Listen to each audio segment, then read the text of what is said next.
శరన్నవరాత్రులలో అమ్మవారిని 5వ రోజు సరస్వతీదేవిగా అలంకరిస్తారు.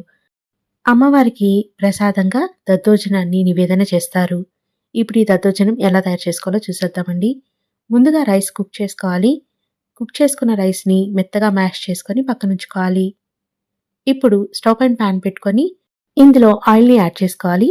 తర్వాత ఇందులోకి పచ్చిమిర్చి, ఎండుమిర్చి, చిన్న సైజు అల్లం ముక్కలని కట్ చేసుకోవాలి. తర్వాత కొంచెం కరివేపాకు, కొన్ని మిరియాలు, అదేవిధంగా జీడిపప్పును వేసి ఈ విధంగా వేయించుకున్న తర్వాత మ్యాష్ చేసి పెట్టుకున్న అన్నంని ఇందులోకి యాడ్ చేసుకోవాలి.